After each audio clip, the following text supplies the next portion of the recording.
I know it's Father's Day, but I just want to share with you guys a conversation that I had with a guy a few months ago who was very angry that his father was not present in his life.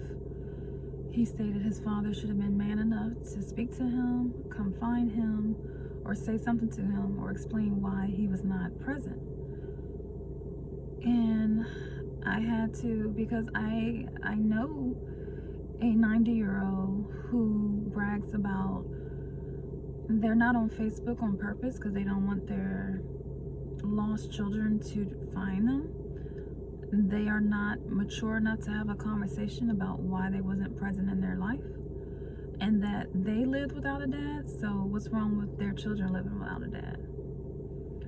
So we have to realize that, one, even if they're 90 years old, you can still be stuck with a 10-year-old mentality. You can still be traumatized at 10 that I had to raise my two brothers and my sister all by myself.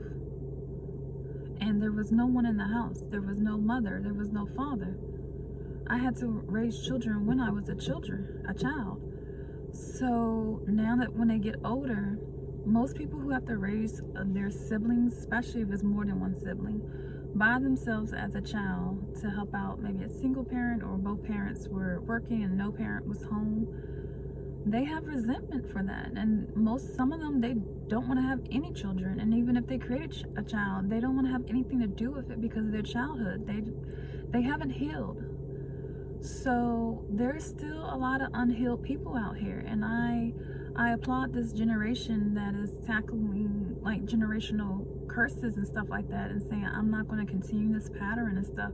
But you have to remember there's older generations that don't see it as a curse. They just see it, oh, this is just a way of life, and who cares, I didn't have a dad, who cares if they don't have a dad, and they're stuck in that 10-year-old mentality like they never grew up. And when someone is stuck in a certain phase because they keep bringing it up, they keep repeating it, they repeat it over and over again. This is the conversation that comes up all the time.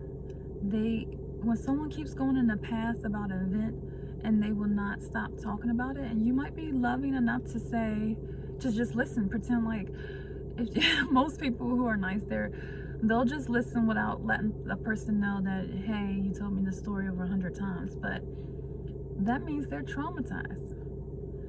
So I'm not making any excuses. I'm just saying that some absent fathers is because they didn't have a father. Some absent fathers is because they had to raise their 3 siblings by themselves and they don't want to raise any other children. And then the other one you have is just lust.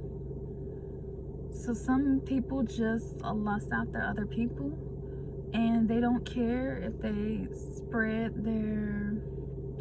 if they have children all over the place. They do not care, even though DNA is holy, blood is holy, having children is something holy, and people look at it as a transaction sometimes, which is sad.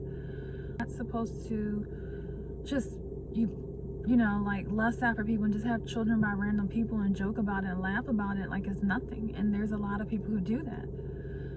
So maybe a woman didn't tell them that she was pregnant. I do believe that even if a father does not know that a woman conceived their child, I feel like God puts it in their spirit to know that you have a child out there. I do honestly believe that. So, and if you're not sure, like you can feel it. You can feel it. Just close your eyes and think about it and see what happens, what comes to you, what thoughts come to you, what person comes to you. And then so there's a lot of other variations to the story. Even though someone is not, it's hard for you to locate them. Of course, you can try to do DNA tests and find similar siblings and stuff like that. Some people do not trust DNA tests because it also can show like health problems that you could have depending on your genetics. There are different types of DNA tests. One, it could be a health screening. One could be for, to find out who your siblings are and your ancestry and all that stuff. But in my opinion,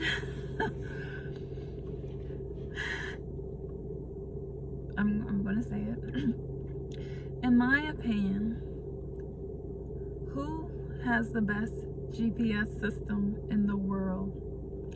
Who can locate anybody better than anybody in the world? Who knows who your father is? God. So, in my opinion, I mean, some people don't even care at this point. Like I said, the guy was like 70, his father, this other guy I was speaking of who speaks like that, he's in his 90s. Some people don't even care anymore. Some people don't even realize how much they have in common with these lost siblings. It's crazy. Sometimes they can look just alike. One can be an author, the other one is an author too. It's crazy when they find their siblings through these tests. Or someone starts digging through the history and trying to locate them. I would talk to God. Ask God. Be honest with him. That's what I keep telling you. God is like your best friend. He wants to be your best friend. And yes, he's still our father. He has to discipline us sometimes. Sometimes we discipline ourselves depending on our life decisions. But just ask him. Say, God. Just pray to him. Say, God, this is something that's been bothering me for years. I always wanted to know where my father was, or I always want to know who he is, or I wanted to talk to him, have a conversation with him. Father, can you please reveal this to me? Please let me know.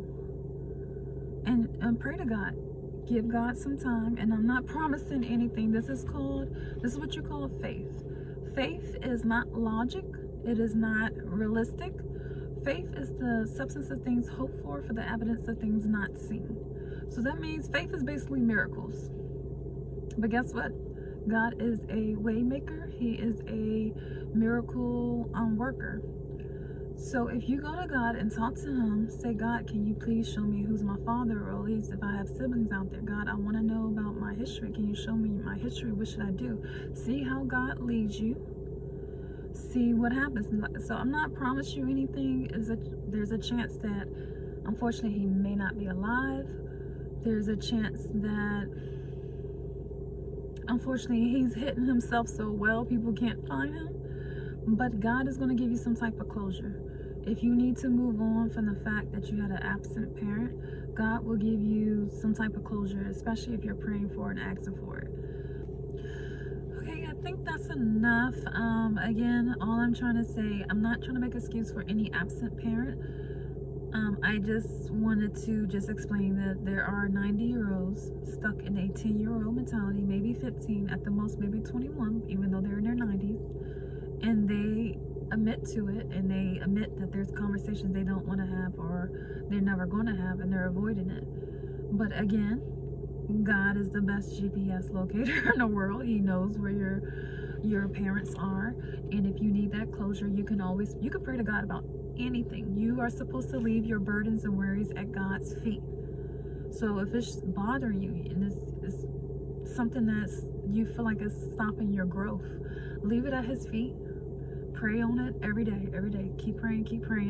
Some things can happen in the next day. Some things can happen in a week. Unfortunately, some things do happen in years, but it happens that way for a reason. I hope this brings hope to someone. God has performed plenty of miracles in my life that you can pray to God about anything, and he will give you an answer. Might not be an answer you like, might not be an answer you're ready for, but he will answer you. So again, this is just to let you know there is hope that you can receive closure.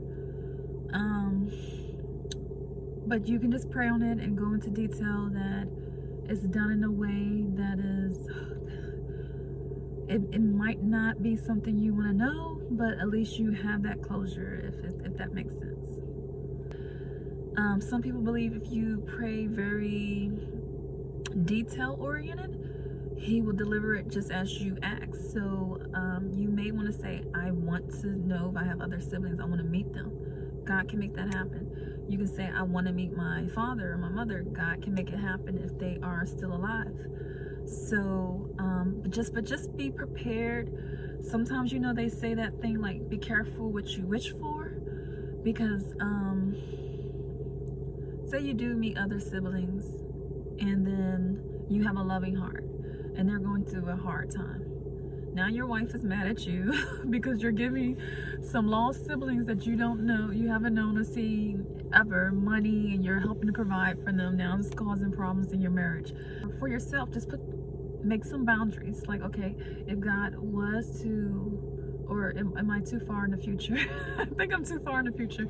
But I mean, there's nothing wrong with pre-planning. So if God did reveal to your father, what would you do? What if he's not being provided for?